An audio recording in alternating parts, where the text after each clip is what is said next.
The highest price yearling sold in the world so far this year, and a further 3 lots on the closing day surpassing the £1 million mark, concluded what has been yet another record-breaking year for Book 1 of the Tattersalls October yearling sale. The new world record price achieved on day 2 was easily surpassed on the 3rd and final day of trade, as an imposing son of Galileo out of Penang Pearl from the Ashbrittle stud draft was led into the ring.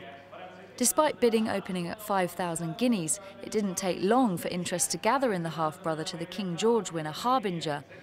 After a prolonged duel with underbidder John Warren, the colt was eventually knocked down to John Magnier for 2.6 million guineas. It was another yearling by Galileo who hit the headlines earlier in the day, as the 4th lot led through the ring. A 3-part sister to Derby winner Pour Moi quickly kicked off the closing session with a bang. James Delahook saw off underbidder Ed Sackville to secure the Camas Park stud consigned filly on behalf of US TV chef Bobby Flay for 1.25 million guineas.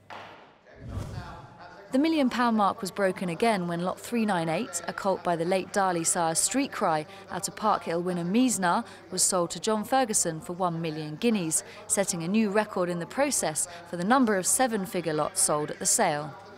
Sheikh Mohammed's bloodstock advisor, who ended the week as the sale's leading buyer, spending an aggregate of over 17 million guineas, reflected on another record-breaking week. I think it's been a very good year for yearlings. You know, we've obviously been around the world and looked at the horses, and this is a very, very strong collection. And you know, it's very hard to breed really good-looking yearlings with good pedigrees, and the people that have done it have been very well rewarded.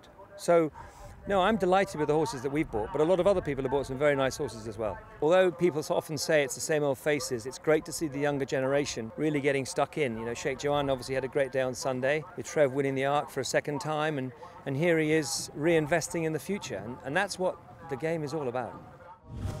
John Ferguson's haul also included the only daughter of top US sire Warfront out of US Grade 1 winner Icon Project. Consigned by Watership Down stud, the hammer came down at 950,000 guineas. John Magnier also added several additional lots to his sale-topping son of Galileo, including lot 327, an own brother to Group 2 winner Highland Reel.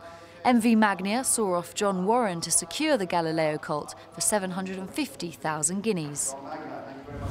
Yearlings by Dubawi continued to prove popular on the final day of the sale, with lot 404, a filly out of Group 2 winner Mishir, selling for 750,000 guineas to John Ferguson, adding to the success of the sale's leading consigner by aggregate, Highclere Stud.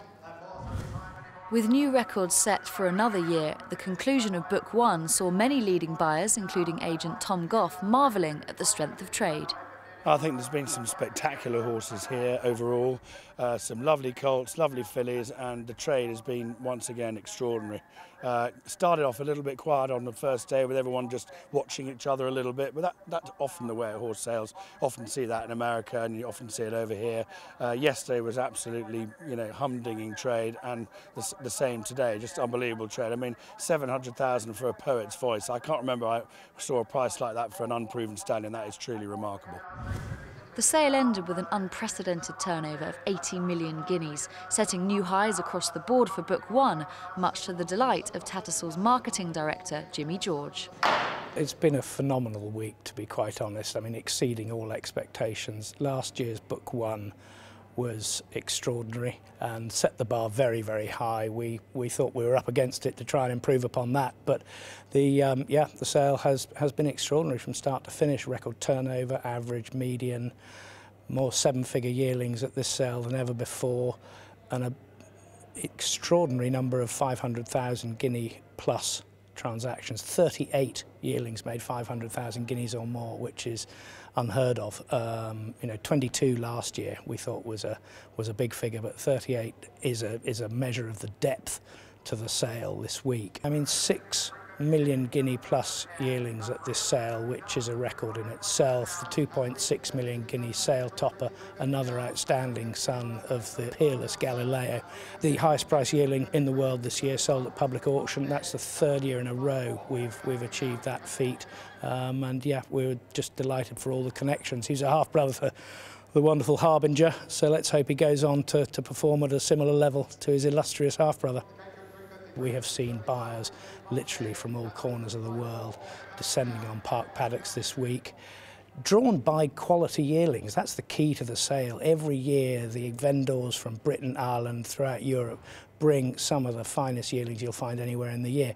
But equally important is those horses go on to perform at the very highest level. So this year, Tattersalls October yearlings have won the 2000 Guineas, the Derby and the St Leger, and that is the key to the success of the sale. And that's why we've seen so many of the world's leading buyers here throughout the week. Equally important, I think, key to the success of this sale, consistent success of the sale, is that the principals, they like coming here. They're all here, they've been here all week, and they really enjoy this sale and looking at the yearlings and getting stuck in and trying to buy them. That doesn't seem to happen anywhere else in the world, and I think it's wonderful for Tattersalls and all the vendors, and great for the town of Newmarket to see all these people here.